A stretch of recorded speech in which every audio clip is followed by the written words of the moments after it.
Running machine है, जिसमें कोई भी ग्रामीण, ज़्यादातर ये मशीनें अपनी ग्राम पंचायत, तहसील और ऐसे क्षेत्र जहाँ आबादी का बहुत आवाजाही रहती है आमजन की, वहाँ लगाई गई है मशीनें। और राजस्थान में 14,891 मशीनें ये इन जगह लगाई गई है पूरी।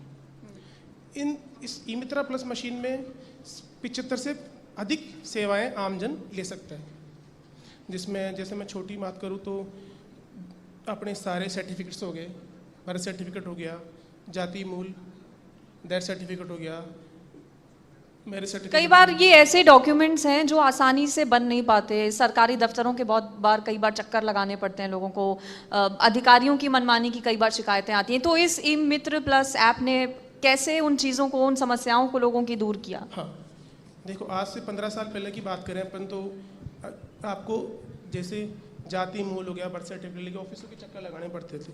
आज वो उसी सभी चीज़ों का समाधान राजस्थान गवर्नमेंट ने कर दिया है।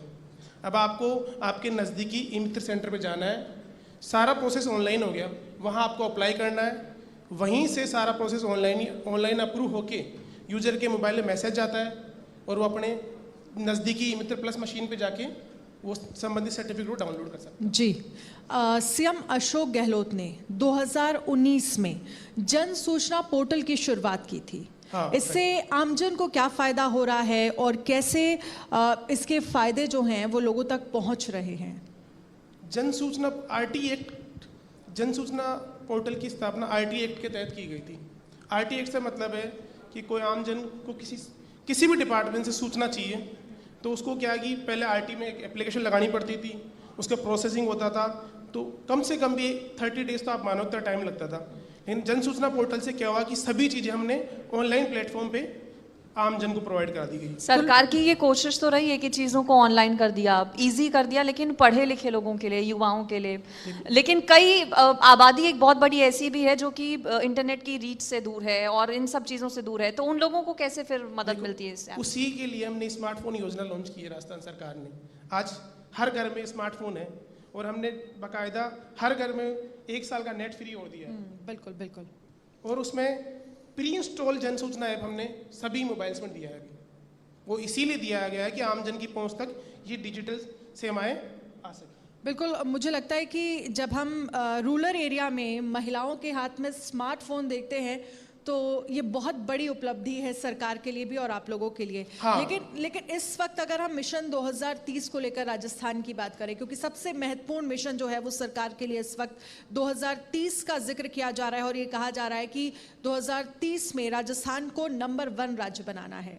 इसमें इंफॉर्मेशन, अगर हम आईटी की बात करें, कैसे आईटी जो है वो उस पूरे मिशन के तहत अपना रोल निभा रहा है, किस तरह से पूरा मास्टर प्लान बनाया जा रहा है और इस योजना के बाद आम लोगों के लिए क्या बदलाव होंगे, क्या देख पाएंगे वो?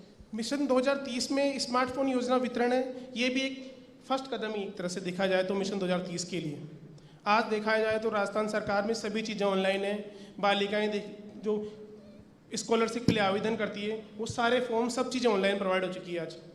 आज आमजन को ऑफिस में जाने की जरूरत ही नहीं रही, सब चीज़ें ऑनलाइन सब मिल रही है। और स्मार्टफोन योजना के तहत आप जन सूचना पोर्टल से भी कोई भी जैसे बालिकाएं स्कॉलरशिप के रिगार्डिंग इन्फॉर्मेशन चाहिए, उनका जाति मूल से इन्फॉर्मेशन चाहिए, कॉलेज शिक्षा से कुछ भी इन्फॉर्मेशन चाहिए, सब चीज़ें जन सूचना पोर्टल पे उपलब्ध है। अच्छा, महिलाओं के लिए बहुत सारी चीज़ें हमने देखा है ऑनलाइन उपलब्ध हैं, स्टूडेंट्स के लिए हैं, लगभग हर वर्ग के लिए हैं। लेकिन बात अगर हम किसानों की करें तो किसानों के लिए भी, क्योंकि राज किसान साथी जो एक तरह से कहा जा सकता है कि डिजिटल मंच जो किसानों को प्रदान किया है, इससे किसानों को क्या फायदे हो रहे हैं? राज किसान साथी में जैसे इसमें कौन सी फसल में क्या बीमारी लगती है, उसके क्या उपचार हो सकता है, क्या दवाई उसके नहीं चाहिए, सारी चीज़ें उसमें उपलब्ध है। आपने जिक्र किया कई सारी चीज़ों का, बहुत उपलब्धियां आप लोगों की हुई हैं। अब जब मिशन 2030 का मुख्यमंत्री जिक्र कर रहे हैं तो उसमें क्या होगा आगे, क्या क्या चैलेंजेस लगते हैं आपको हैं? देखो, मैं मेरा पर्सनल व्यू बताऊं तो मुझे एक टेक्निकल एजुकेशन के बारे में बता सकता हूं। मुझे कुछ खामी लगती है तो मैंने उसका सुझाव भी दिया है पर्सनली। अपने जो शिक्षा है थोड़ी प्रैक्टिकल अप्रोच नहीं है, थ्योरेटिकल अप्रोच ज़्यादा है, तो एक प्रैक्टिकल अप्रोच होनी चाहिए। इंडस्ट्रियल ट्रेनिंग की कमी है थोड़ी अपने यहाँ, इसके बारे में मैंने अपना सुझाव तो इसको जो विजन अभी पेश किया जाना है सीएम की तरफ से, इसे शामिल किया गया है जो पॉइंट आपने रखा? अपना सुझाव दिया है उसमें। अच्छा, सरकार ने वीडियो वॉल प्रोजेक्ट जो है शुरू किया है, इसका मकसद क्या है? ये कहा जा रहा है कि कई सारे ऐसे शहर होंगे जहां पर वीडियो वॉल लगाई जाएगी, इसके जरिए क्या मैसेज देना चाहती है सरकार? वीडियो वॉल्स प्रोजेक्ट से बेसिकली अवेयरनेस का काम करेगा पब्लिक के बीच में, इससे सभी योजनाओं के बारे में, सभी योजनाओं के बारे में, ताकि जन जन तक, आम लोगों तक, जन जन तक राजस्थान सरकार की जो जो स्कीम्स है वो आम लोगों तक पहुंच सके। देखो होता क्या है, कोई स्कीम लॉन्च तो हो जाती है लेकिन वो लोगों तक पहुंच ही नहीं पाती, तो लोग बेनिफिट ले ही नहीं पाते ना उसका। मेरा अगला सवाल यही आपसे होने वाला था कि सरकार योजनाओं को ऐलान तो कर देती है, जो पढ़े लिखे लोग हैं वो फायदा उठा लेते हैं, लेकिन बहुत सारे ऐसे लोग होते हैं जो कि फायदा योजनाओं का नहीं उठा पाते, इम्प्लीमेंटेशन बहुत ज्यादा कई बार मुश्किल हो जाता है, तो उस इम्प्लीमेंटेशन को इजी करने के लिए क्या कदम उठाएगा? उसी के लिए हमने ज़्यादा से ज़्यादा लोगों को डिजिटलाइज करने की कोशिश की है। एक राजीव का मिशन चलाया अपन ने ई सखी नाम से, वो भी डिजिटाइज करने के लिए चलाया गया है हमने, कि ज़्यादा से ज़्यादा लोग डिजिटली हो जाएं तो ऑनलाइन चीज़ों के बारे में, स्कीम्स के बारे में समझ सके। अच्छा, 2018 में चूंकि गहलोत की सरकार बनी, क्या कुछ फिगर्स रख पाएंगे आप कि कितनी बड़ी संख्या में लोगों को डिजिटल आप लोगों ने करने का काम किया? कितने ऐसे गांव हैं, कितनी ऐसी ढाणी है राजस्थान में जो कि पहुंच से बाहर थी इंटरनेट की और वहां तक इंटरनेट पहुंचा? एग्जैक्ट फिगर तो मैं दे नहीं पाऊंगा आपको। अच्छा, क्योंकि आप डिजिटलाइजेशन की बात कर रहे हैं, डिजिटल इंडिया की हम बात करते रहे हैं, बहुत हद तक राजस्थान, क्योंकि अगर अब ग्रामीण पिछड़े गांवों की महिलाएं अगर स्मार्टफोन यूज़ कर रही हैं तो मैं मानती हूँ कि बहुत हद तक एक बड़ी उपलब्धि तो है ही। एक तरफ हम लगातार एडवांटेजेस देख रहे हैं कि डिजिटल इंडिया और डिजिटलाइजेशन के बहुत सारे एडवांटेजेस हैं, क्या, क्योंकि आप लोग इसके बीच में रहते हैं और आप देखते हैं, कुछ डिसएडवांटेजेस भी आपको नज़र आते हैं? देखो हर चीज़ का एक दो पहलू होते हैं, एक पॉजिटिव थॉट होती है, एक नेगेटिव थॉट होती है, वो सभी हर चीज़ भी होती है।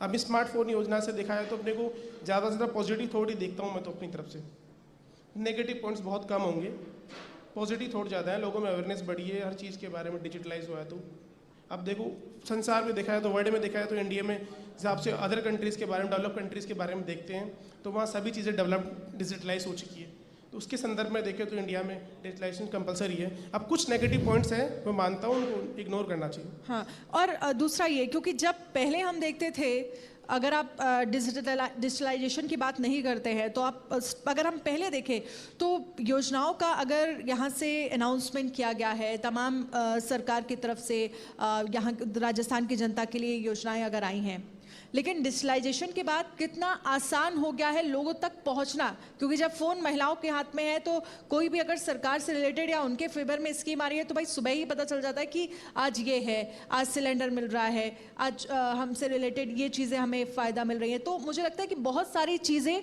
जो जिसका फ़ायदा राजस्थान के लोग उठा पा रहे हैं। बिल्कुल सही, आपने सही कहा। जन आधार डेटाबेस एक DOIT का प्रोजेक्ट है, जन आधार, सारा जो राजस्थान गवर्नमेंट के जो भी आमजन का सबका डेटा जन आधार में है और उनमें बाकायदा सभी फैमिलीज़ के मोबाइल नंबर है। आज राजस्थान गवर्नमेंट की जो भी स्कीम लॉन्च होती है बाकायदा SMS अलर्ट से हम हर फैमिली को SMS सेंड करके उस योजना के बारे में इंफॉर्मेशन देते हैं।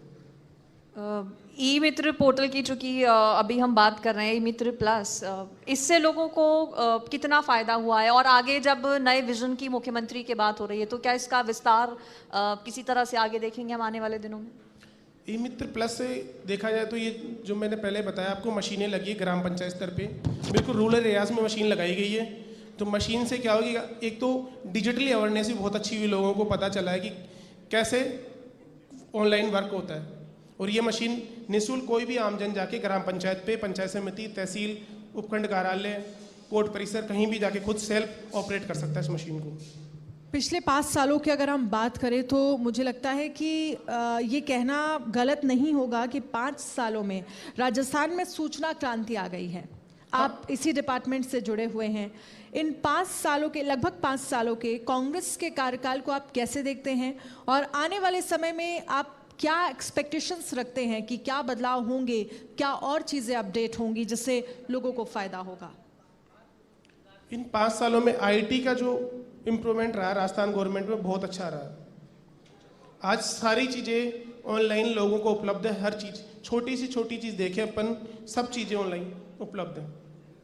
आप सिटीजन सेंट्रिक सर्विसेज देख सकते हैं, वेलफेयर स्कीम्स देख सकते हैं, एक ग्रामीण जो कि पेंशन ग्रामीण आदमी को पेंशन मिलती है, उसके बारे में भी इवन वो ऑनलाइन पता कर सकता है कि मेरे अकाउंट में पेंशन आई नहीं आई, कितना पैसा आता है। पहले उसको बैंक में चक्कर काटने पड़ते थे, आज बैंक बीसी का इतना अच्छा इंफ्रास्ट्रक्चर डेवलप कर दिया राजस्थान गवर्नमेंट ने कि उसी के नज़दीक में ही बैंक बीसी से वो पैसा निकलवा सकता है। नहीं, पहले तो एक पेंशन धारी को कम से कम भी 5 से 10 किलोमीटर दूर डिस्टेंस कवर करना पड़ता था अपनी पेंशन निकलवाने के लिए।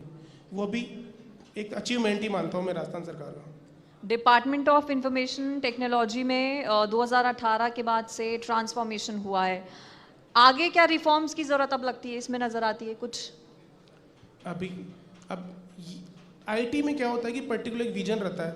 अभी कुछ चीज़ें हैं जो हमें और डेवलप करनी है, जैसे और सिटीजन सेंट्रिक सर्विसेज और ज़्यादा डेवलप करनी है, वेलफेयर स्कीम्स और डेवलप करनी है, इनके बारे में प्रोसेस चल रहा है आईटी डिपार्टमेंट में। क्योंकि डिजिटल ट्रांसफॉर्मेशन की जब हम बात कर रहे हैं तो हमने सबसे ज़्यादा इसका फ़ायदा जो है वो कोविड के टाइम पे देखा, जब बच्चे स्कूल नहीं जा सकते थे, कोर्सेज कंप्लीट नहीं थे, एग्ज़ाम्स होने थे, तो सबसे बड़ा सवाल ये था कि भाई अब ऑप्शन क्या है। तो ऑनलाइन क्लासेस का जो ट्रेंड है तब से शुरू हुआ और मुझे लगता है कि आज भी स्टूडेंट्स जो हैं वो ऑनलाइन क्लासेस ज़्यादा पसंद करते हैं बजाय स्कूल या फिर कोचिंग सेंटर्स में जाने के लिए। तो ये एक बहुत बड़ा ये कहा जा सकता है कि एक चेंज है, जब हमने स्टूडेंट्स को, पेरेंट्स को ये देखा है कि वो उसके लिए रेडी हैं और आगे बढ़ रहे हैं। ये एक बड़ा बदलाव भी है, इसे आप कैसे देखते हैं? हाँ, आप बिल्कुल सही कह रहे हैं। कोविड के बाद में डिजिटलाइजेशन का प्रोसेस बहुत तेज़ी से बढ़ा है, मैं मानता हूँ। राजस्थान गवर्नमेंट ने भी ई ज्ञान पोर्टल लॉन्च किया था उसी टाइम पे। गवर्नमेंट स्कूलों में जो बच्चे जाते हैं उनके लिए पर्टिकुलर मोबाइल पे ई ज्ञान पोर्टल, उसी में सारा सिलेबस राजस्थान गवर्नमेंट ने प्रोवाइड कराया था।